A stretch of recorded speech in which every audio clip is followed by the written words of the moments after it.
मिनशैतानिर्रजीम बिस्मिल्लाहिर्रहमानिर्रहीम।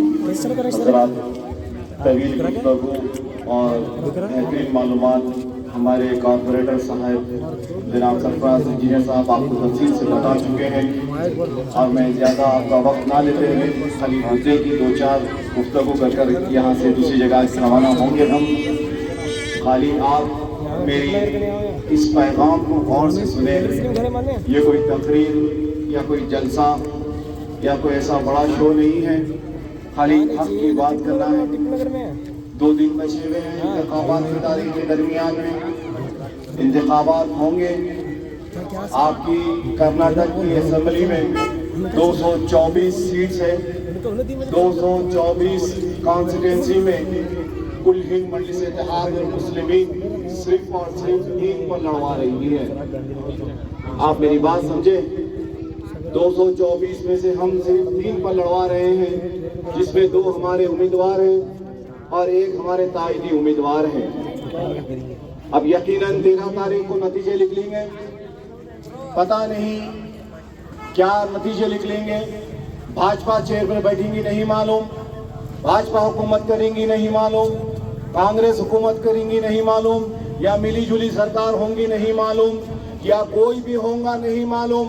हमारे अपने तो सिर्फ यहाँ पर 3 ही रहेंगे, मगर जो भी कुर्सी पर बैठेगा, जो भी सरकार बनाएगा, मैं ये बात दावे से कहता हूँ, वो आपका दुश्मन है।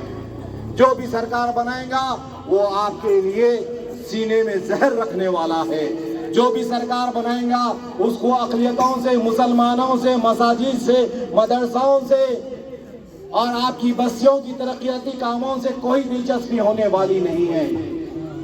अगर आप अक्लमंदी से ये काम करते हैं कि 224 असेंबली कॉन्स्टिट्यूंसी के एमएलए हजरात जो बैठेंगे वहां पर, उसमें हमारे 3 रहेंगे। अगर 3 को कर्नाटक की आवाम जिताकर ऐवान में भिजाती है और खुसूसी तौर पर जमगड्डी के नौजवान सुशील कुमार को जिताकर भिजाते हैं, तो यकीन मानिएगा कम से कम हम इस मौक़ूफ़ पे तो रहेंगे, हक के लिए आवाज तो उठा सकेंगे, हक के लिए पुकार तो सकेंगे। आपकी नुमाइंदगी करने के लिए कोई तो एक नमक का कंकर होगा, वो जो जुल्म के खिलाफ आवाज उठाएगा, शरीयत में मदाखिलत के खिलाफ आवाज उठाएगा, मसाजिद के अज़ा के खिलाफ आवाज उठाएगा, तरक्याती कामों के खिलाफ आवाज उठाएगा, हमारे रोजगार के लिए आवाज उठाएगा, हमारी तालीम के लिए आवाज उठाएगा। क्या इस बात से इनकार कर सकते हैं आप? क्या ये बात समझ में आ रही है आपको? अरे पूरे के पूरे अगर चोर बैठेंगे 224, तो हमारे हक का क्या होगा? हमारे इंसाफ की बात कौन करेगा? हमारे लिए हिस्सा कौन दिलवाएगा हक का? ये बात तो समझो नौजवानों, हम इतनी तादाद पे तो नहीं है यहाँ पर। 224 में से 113 तो हम नहीं बना सकते, मगर 224 के बीच में 3 को भिजा सकते। वो 3 इंशाअल्लाह ताला ऐवान की इंट बजा देंगी। याद रखो मेरी बात को, हक पे काम करने वालों की आवाज को समझो। अरे आपका यहाँ का एमएलए पहले बाप करते थे, बाप गुजर गए तो बेटे आए, उनको वोट डाले, फिर बेटा गुजर जाएगा तो पोतरा आएगा, उनको गुजर के तो उनका परपोतरा आएगा। नहीं मेरे भाई, ये रिवाज को खत्म करना है हमको आज ये देखना है कि हमारी बस्ती में तरक्याती काम, नल लाइट का मसला, मीठे पानी का मसला, घर का मसला, सड़क का मसला, इन सब से हटकर शरीयत मोहम्मदी ला इलाहा इल्लल्लाह मोहम्मद रसूलुल्लाह की हिफाजत करने वाला हो हमारे लिए। हम ऐसे आदमी को वोट देंगे, हम ऐसी जमात को वोट देंगे जो कलमे वाला भाई होगा, जो आपकी शरीयत की हिफाजत कर सकेगा, नौजवानों के मुस्तकबिल की हिफाजत कर सकेगा, नौजवानों के रोजगार के लिए लड़ सकेगा, नौजवान मासूम बच्चों के लिए तालीम के लिए लड़ सकेगा। कब तक हम इनके पीछे जाएंगे, उनके पीछे जाएंगे, इनकी क़यादत के पीछे जाएंगे, उनकी क़यादत के पीछे जाएंगे? मेरे से बेहतर आप जानते हैं, जो हजरात आपके मौजूदा एमएलए के घर पर जाते हैं, क्या वो जाते ही आपको निकल कर मिलते हैं? मेरे मालूमात के हिसाब से 2-2 घंटे इंतजार करना पड़ता उसकी चौखट पर। अगर कोई जाकर मिलना चाहता है, फोन करे तो फोन नहीं उठाते मौसूफ। फोन करे तो फोन पर बात नहीं होती, घर पे गए तो मुलाकात नहीं करते, कभी उन्होंने बात करे ये तो उनके भाई बात करते, उनका पीए बात करता, उनका चपरासी बात करता, उनका नौकर बात करता। और 5 साल में एक बार नौकर बन के हमारी बस्तियों में आके वोट मांगते हैं, हम वोट ये बात हमको 5 साल के लिए भूल जाते हैं। सारे हिंदुस्तान में यही मिजाज बना हुआ है। मुसलमान के घर पर जाओ, मुसलमान की बस्तियों में जाओ, उनके मसाजिद के पास जाओ और भीख मांगो वोटों की। और रमजान आया तो एक इफ्तारी कर दो या इफ्तारी में चले जाओ, ईद बकरीद को आकर टोपी पहन लेके मस्जिदों में ठहर के सलाम कर लो। वोट आए तो वोट का टाइम आए तो सलाम करके वोट मांग लो। हम बेवकूफ, हम नादान, हम नासमझ, किस दिशा में जा रहे नहीं मालूम, किस दिशा में नहीं जा रहे मालूम। कुछ मुसलमान कोई जमात में लगा हुआ है, कुछ मुसलमान कोई और जमात में लगा हुआ है, कुछ जमात में मुसलमान लगे हुए, कोई और जमात में लगे हुए हैं। अरे हम तो कई जमातों में बटे हुए हैं, हम तो कई जमातों में बटे हुए हैं। और वो लोग एक जमात के साथ चल रहे हैं, बीजेपी के साथ। वो लोग मुत्तहिद हो रहे हैं तो उनकी तरक्की दिख के आ रही है। वो लोग काम कर रहे हैं, क़यादत को मजबूत कर रहे हैं। तो आज दिल्ली पर उनका कब्जा है, सारे मुल्क के 32 रियासतों में उनकी हुकूमत फैला रहे हैं। और हम 32 रियासतों में हमारी तादाद को रखकर 25-30 करोड़ की आबादी हम, मगर फिरकों में बटे हुए हैं, अलग अलग जमातों से वाबस्ता है। हमारे वोट की अहमियत को नहीं पहचाने, हमारे वोट की हकीकत को नहीं पहचाने हम।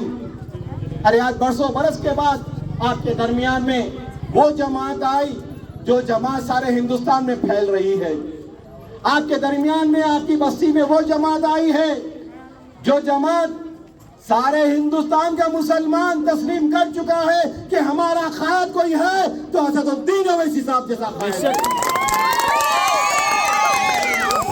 सारे हिंदुस्तान के 32 रियासतों में रहने वाला क़य्यूम मुसलमान ये मान चुका है कि मजलिस इत्तेहादुल मुस्लिमीन हमारी क़यादत है। हम मजलिस के साथ जुड़ रहे हैं, हम मजलिस के साथ जुड़ रहे हैं। अरे झारखंड से आवाज आ रही है, बिहार से आवाज आ रही है, उत्तर प्रदेश से आवाज आ रही है, महाराष्ट्र से आवाज आ रही है कि नकीब मिल्लत आपकी क़यादत को हम यहाँ पर मजबूत करेंगे। नकीब मिल्लत आप यहाँ पर आइए, आप यहाँ पर हमारी क़यादत करिए। हर रियासत से आवाज आ रही है और हम हर रियासत को फिर रहे हैं। अरे आपके पास 70 वर्ष से एक मिजाज बना हुआ है, इलेक्शन के टाइम आएगा तो छुट्टी का दिन होता है, किसी बस्ती में जाकर वोट पैसे देकर खरीदते हैं, किसी बस्ती में जाकर किसी एक ब्रोकर को पकड़ लेके एक बूथ के ऊपर वोटों को खरीद लेते, मामला कर लेते हैं। और हम वोट डालते हैं चंद पैसों के लिए या एकदम मीठी मीठी बातों के लिए वोट डाल देते हैं। अरे आज से पहले जो मिजाज था वो गुजरा हुआ कल है, आज हमारा अपनी क़यादत आ गई है। कल तक आपके पास कोई मुतबादिल नहीं था, कल तक आपके पास अपनी क़यादत नहीं थी, कल तक आपके पास अपनी जमात नहीं थी, कल तक आपके पास अपना क़ायद नहीं था। मगर खुदा की कसम आज तुम्हारे पास, तुम्हारी सरजमीन पर तुम्हारी क़यादत भी चलकर आई, तुम्हारा क़ायद भी चलकर आया। और कर्नाटक में रहने वाला एक एक बुजुर्ग, एक एक नौजवान, एक एक मासूम बच्चा ओवैसी साहब जिंदाबाद बोल चुका है, बोल चुका है।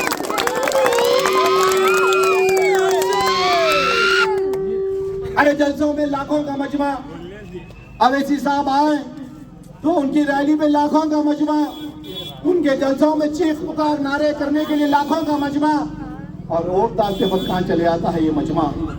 अपनी बस्तियों में मुनाफिकों को घुसने मत दो, ये वोट के सौदागरों को घुसने मत दो। अपना वोट 100, 200, 500, 1000 रुपए की कीमत का नहीं है। ये वोट से आप अपनी शरीयत को बचा सकते हैं। अगर कोई मुसलमान किसी सौदागर के बातों में आकर अपना वोट बेच रहा है तो यकीन मानिएगा कि वो अपनी शरीयत को कमजोर कर रहा है। कोई मुसलमान अपना वोट बेच रहा है तो यूं समझिएगा कि वो मुसलमान अपनी मसाजिद से अज़ान को खत्म कर रहा है। कोई मुसलमान अगर वोट बेच रहा है तो यूं समझिए कि अपने मदरसों और कब्रिस्तानों की हिफाजत नहीं कर रहा है। कोई मुसलमान अगर अपना वोट बेच रहा है तो यूं समझो कि अपने पाक हिजाब को खत्म कर रहा है। नहीं मेरे भाई, ये मुल्क जमहूरी मुल्क है, यहाँ पर AK-47 से काम नहीं होता, हथियार तलवार लाठी से काम नहीं होता। ये जमहूरी मुल्क में कानून बनता है और ये जबान समझ में आती है तो वोट की जबान समझ में आती है। वोट वोट वोट वोट, आप वोट दीजिए, क़यादत को देखिए, क़यादत को मजबूत करिए। ये क़यादत के ऊपर छोड़िए आपकी जिंदगी के मसले मसाइल को। अरे एक कोई तो हमारे लिए पुकारने वाला हो, कोई तो हमारी आवाज हो, कोई तो हमारे इंसाफ के लिए लड़े, कोई हमारे बुरखे के लिए लड़ने वाला हो, कोई मसाजिद की अज़ा के ऊपर लड़ने वाला हो, कोई शरीयत की तलाक़ सलासा के ऊपर लड़ने वाला हो, कोई मदरसों के ऊपर दहशतगर्दी फैलती है इसके ऊपर जवाब देने वाला कोई हो। क्या हम खाली रोते रहेंगे? क्या हम कमजोर बनकर रहेंगे? कब तक हम इसके दर पर जाकर भीख मांगेंगे? कब तक हम उसके दर पर जाकर भीख मांगेंगे? क्यों हम हमारी अक्ल से अपनी एक ताकत नहीं बना सकते? अब वक्त आ गया है। ये मजमा में जितने नौजवान खड़े हुए हैं, आप चाहे हमारी बात समझे या ना समझे, आप हमको वोट दे या ना दे, आप हमको कामयाब करे या ना कामयाब करे, आप हमारे साथ हो या हमारे खिलाफ हो, दोनों सूरतों में हम आपके लिए मरने मिटने वाले हैं, शरीयत को जिंदाबाद करने वाले हैं। यही तो हमारी जिंदगी का मकसद है। हम तड़प रहे हैं, दिल से पुकार रहे हैं, दिल रो रहा है कि मुसलमान फिरकों में क्यों बट रहा है, आज मुसलमान भाजपा की तरफ क्यों जा रहा है, आज मुसलमान कांग्रेस की तरफ क्यों जा रहा है, दीगर जमातों की तरफ क्यों जा रहा है। अरे कौन आपकी अपनी है? कौन सी जमात आपकी अपनी जमात है? ये सब जहरीले सांप है, याद रखो। आप तारीख उठाकर देखो नौजवानों, तुम्हारी बर्बादी में इनका हाथ है, तुम्हारी बदनसीबी में भी इनका हाथ है, तुम्हारे रोजगार में इनका हाथ है। तो तुम आज बेरोजगार हैं, जो हमारे बच्चे पढ़ लिख कर काबिल नहीं हो रहे, इनके मंसूबे, इनकी सियासत, इनकी पॉलिसी है। आज आरएसएस हो, संघ परिवार हो, बजरंग दल हो, विश्व हिंदू परिषद हो, इनकी सियासत का 90% वक्त जाता है कि मुसलमान को कैसा कमजोर करे, मुसलमान को कैसा बदनाम करे, मुसलमान को कैसा खत्म करे इस मुल्क से।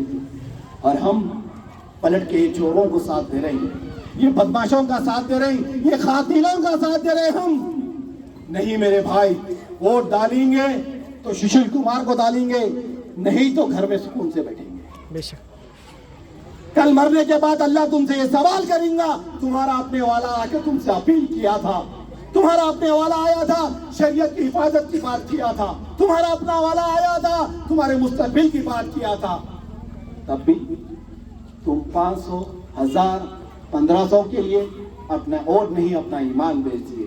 क्या मुंह दिखाएंगे अल्लाह को? क्या मुंह दिखाएंगे अल्लाह को? हर मुसलमान हर चौराहे में यही सोच रहा है कि मेरे एक वोट से क्या होने का है, मैं कांग्रेस को डालूं या बेचूं या ना डालूं। नहीं मेरे भाई, मेरा अपना एक वोट सारी इंसानियत को बचा सकता है। देखिए, याद रखिए मेरी बात को, मेरा अपना वोट शरीयत को बचा सकता है। अरे बरकत का वोट आप शुरू करिए, एक को देखकर दूसरा करेगा, दूसरे को देखकर तीसरा करेगा, गली को देखकर मोहल्ला करेगा, मोहल्ले को देखकर शहर करेगा, शहर को देखकर रियासत करेंगे, और रियासत को देखकर पूरा हिंदुस्तान का मुसलमान बनेगा।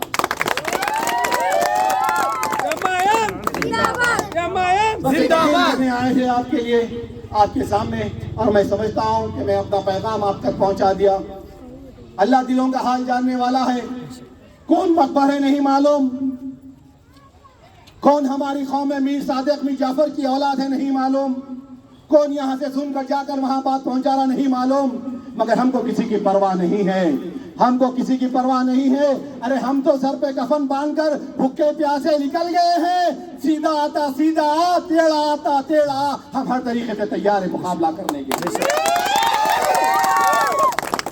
बस यही इंतजा लेकर आपके दरमियान में, आपकी बस्ती में पैगाम देने के लिए आए हम लोग। हम समझते हैं कि आपके दिल में, आपके दिमाग में बात उतर गई होंगी। यकीनन हम अगर सच्चे हैं,